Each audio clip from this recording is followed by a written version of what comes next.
네, 수익의 퍼즐입니다. 종목 맞춰보면서 또 여러분들께 수익을 줄 만한 종목을 포트에 담아보는 시간, 수익의 퍼즐. 오늘은요, 다올투자증권의 이성웅 차장 만나보겠습니다. 안녕하세요. 네, 안녕하십니까. 이 시간 참 신기합니다. 지난주 한 주 동안에 흐름이 굉장히 안 좋았는데 어제도 그렇고 오늘도 그렇고 저희가 목표가 도달 종목 리뷰부터 시작해 봐야 되겠거든요. 시장이 어려운 가운데서도 확실히 좋은 종목들을 많이 알려주셔서 이성웅 차장님은 지난 3월 7일에 레이를 제시해 주셨죠. 이 레이 당시에 27,000원대 사가지고요. 목표 주가 32,000원 부근까지 지난주 마지막 거래 17일에 터치가 나왔습니다. 수익은 한 15% 정도 챙겼는데요. 레이 흐름 어떻게 보셨는지 향후의 전략 알려주세요. 시장 대비는 견조했다라고 좀 판단이 되고 있는데요. 우선 이제 레이에 대한 포인트를 말씀드렸지만은, 지금 중국의 어떤 VBP법에 대한 부분에 있어서 그 전에 어떤 임플란트에서 이제는 디저 솔루션 쪽으로의 순환매 가능성도 굉장히 좀 있다라고 좀 말씀을 드렸습니다. 지금 이제 우리나라 시장 같은 경우가 이 테마 중심으로 순환매가 많이 돌고 있죠. 그러기 때문에 이 어떤 이 중소형주에서의 모멘텀이 있는 그런 기업들 같은 경우에는 매수 관점으로 적극적으로 해도 무리가 없는 시장이다라고 좀 생각이 되고 있고요. 지금 우리나라 시장에서 어떤 긍정적인 이슈 부분이 FMC의 베이비 스텝 아니면 중국의 리오프닝이라고 판단되고 있는데 중국의 리오프닝 관련주들은 끊임없이 계속 관심 있게 봐야 된다라고 생각됩니다. 네. 차장님도 중국 리오프닝 얘기를 해주시네요. 저희 앞선 코너에서도 중국 관련해서 상당히 좀 중점적으로 다뤄봤는데 그래서 이렇게 시장 대비 강한 종목은 여전히 접근 가능하다라는 시각으로 얘기를 해주셨고요. 그리고 지난주 종목도 지금 특이 동향을 보이고 있어서 이 종목 리뷰해 보겠습니다. 대보마그네틱을 주셨잖아요. 좀 전에 이 종목이 VI가 걸렸다가 풀렸거든요. 그리고 어제 오늘 벌써 닷새 연속해서 급등을 하고 있습니다. 닷새까지는 아니네요. 어제 오늘 급등하고 있는 모습을 보여주고 있습니다. 현재 13% 급등 8만 원 터치, 제시해 주셨던 목표가 8만 원 지금 딱 이 순간에 터치하는 모습을 보여주고 있습니다. 너무 강해가지고요. 오늘 무슨 일 있나요? 이 종목 리뷰 좀 해주세요.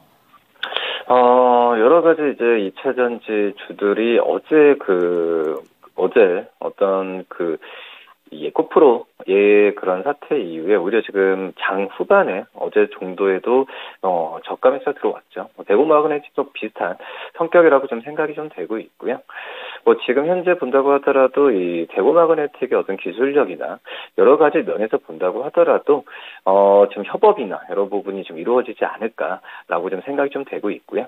그렇기 때문에 대보마그네틱 같은 경우에도 계속 이제 보유 관점을 유지하면서 또 목표가 도달한다고 하더라도 그런 관점을 가져가시는 게 낫다고 말씀드리겠습니다. 팔지 말고 더 가져가자고요? 그러면 다음번 목표치는 어떻게 좀 잡아야 될까요? 지금 현재 가격 한 10% 이상 더 잡아도 괜찮지 않을까라고 좀 생각이 되고 있고요. 다만 이제 목표가 도달했을 때 또 이제 매도가 아니고요. 추가 매수 관점을 생각하는 게 바로 이제 이 현재 가격 10% 위. 이 새로운 목표가이지 않을까 이렇게 판단됩니다. 그때도 팔지 말고 오히려 비중을 늘려야 된다. 상당히 좀 본격적으로 이 종목에 대해서 수익을 제고하려는 모습 보여주고 있는데요. 알겠습니다. 대보마그네틱은 계속해서 관심 갖고 지금도 8만 원 부근에서 왔다 갔다 부침이 좀 있는데 위로 업사이드 훌쩍 열려있다. 이렇게 얘기를 해주시네요. 그러면요. 오늘의 종목 알아보겠습니다. 수익의 퍼즐 어떤 종목 준비해 주셨을지 퍼즐 맞춰볼게요. 오늘의 종목과 관련된 첫 번째 퍼즐 힌트는요. 애니메이션입니다. 한창 웹툰 관련된 종목군들 광풍이 작년 연말쯤 불기도 했었는데 과연 애니메이션 웹툰 쪽일지 다른 종목일 수도 있으니까요. 설명을 좀 해주세요. 이 기업 같은 경우가 어떤 애니메이션 애니메이션 기업이라고 좀 말씀드릴 수 있겠고요. 중요한 부분 같은 경우가 이제 애니메이션을 일반적인 기업들 같은 경우에 제작 아니면은 어떻게 보면은 편집 녹음 이런 부분이 좀 따로따로 좀 되어 있는 성향이 많은데 이 기업 같은 경우는 이 시나리오 기획부터 그리고 이 제작 그리고 편집 녹음 그 전 과정을 가지는 그런 기업이라고 좀 말씀드릴 수 있겠고요. 그렇기 때문에 말씀드렸던 이 세 개의 공정을 모든 회사 내에서 진행할 수 있기 때문에 종합적인 애니메이션 제작업체라고 말씀을 드릴 수 있겠고 뭐 지금 이 종합적인 애니메이션 제작을 한다고 한다면 뭐 중간중간에 어떤 비용적인 측면이나 여러 가지 면에서는 재무상으로 봤을 때도 크게 리스크가 많이 줄어든다라고 좀 생각이 되고 있고, 그렇기 때문에 애니메이션 어떤 콘텐츠 수가 좀 증가할 때마다의 그런 로열티 부분 같은 경우에도 완전하게 좀 받을 수 있다는 점도 저는 긍정적이다라고 좀 말씀을 드릴 수 있겠고요. 그렇기 때문에 이 기업 글로벌 어떤 애니메이션 제작 기업이라고 말씀드릴 수 있습니다. 글로벌 애니메이션 제작 기업, 애니메이션을 만드는 데 있어서 전체적인 걸 다 관할한다 이렇게 얘기해 주셨는데요. 종목이 좀 압축이 되는 듯 보입니다. 그럼 두 번째 퍼즐 힌트 보겠습니다. 이 기업에 대한 설명 두 번째는 넷플릭스. 넷플릭스에서도 여기에서 만든 애니메이션이 뭐 나가고 있는 건지 아니면 어떤 협업 관계가 있는 건지 내용을 알려주시죠. 우선 이 기업 같은 경우가, 우선은 우리나라에서는 거의 최초인 것 같아요. 2019년에 넷플릭스와 장기 계약을 체결했습니다. 애니메이션 제작 기업으로서는, 최초라고 좀 생각이 되고 있는데, 지금 이제 넷플릭스 같은 경우에도, 지금 OTT로 많이 다 보고 계시죠. 근데 넷플릭스도 영화, 뭐 드라마, 뭐 예능, 뭐 이쪽에서의 투자가 아니라 지금 이제 애니메이션 쪽으로의 비중도 굉장히 좀 늘어나고 있습니다. 우선 작년까지만 하더라도 이 넷플릭스 안에서 애니메이션 전체 예산 중에서도 한 10% 초반 정도 조금 투자 금액이 좀 됐었는데, 이제 올해 같은 경우에는 전체 넷플릭스 예산의 15%까지 올해는 이 제작 비용을 늘리겠다라고 좀 밝혔습니다. 그만큼 이 애니메이션 투자에 대한 부분은 글로벌적인 어떤 추세라고 판단되고 있고요.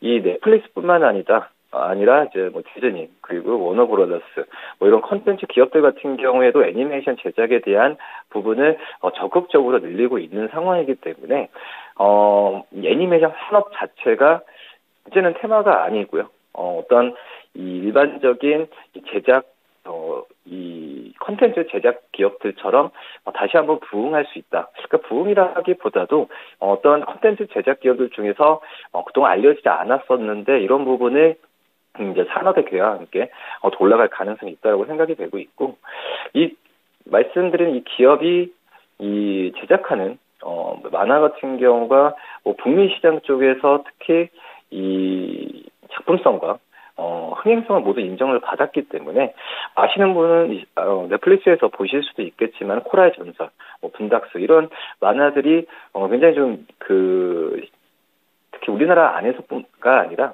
이 해외에서 이 작품성을 많이 인정을 받았기 때문에 이 기업의 애니메이션 제작 능력은 이 글로벌적인 인정을 받고 있는 현재 상황이라고 좀 볼 수 있겠고요. 그리고 이제 OTT 기업들 많아졌죠. 그렇기 때문에 고객사가 좀 다변화되고 있습니다. 그런 점에서 불과 이제 2020년에는 제작 편수가 7개였는데 올해 같은 경우 13개로 좀 늘어나는 상황이라고 좀 말씀드릴 수 있겠고요. 해가 거듭될수록 제작 편수가 늘어나고 있는 상황이기 때문에 이 기업에 대한 매출이나 여러 가지 부분은 기대를 해도 괜찮다 이렇게 말씀드릴 수 있습니다. 네. 그래서 이 넷플릭스에도 이 기업에서 만든 애니메이션이 현재 방영이 되고 있고, 분위기가 좋다. 이 세간의 평가라든지 피드백이 상당히 좀 좋다. 이렇게 얘기를 해주시는데, 게시판에서는 두 개로 지금 답이 나눠서 나오고 있습니다. 스튜디오 미르가 있고요. SAMG 엔터 이렇게 두 기업이 예상 정답으로 올라오고 있는데, 마지막 힌트 보면은 아마 확신을 가지실 수 있을 거예요. 마지막 퍼즐 힌트 보겠습니다. 오늘의 기업과 관련된 마지막 퍼즐 힌트. IP, 지적재산권이죠. 이 IP는 어떤 것들을 좀 보유하고 있는지, 그리고 이 부분을 어떻게 활용하고 있는지 알려주시죠.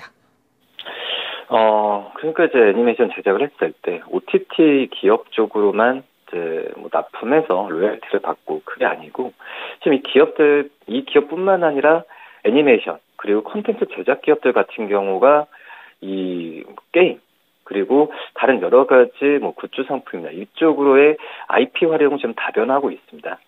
이 기업 같은 경우도 애니메이션 캐릭터를 IP로 활용하면서 새로운 수익 창출이 되고 있다라고 좀 볼 수 있겠고요.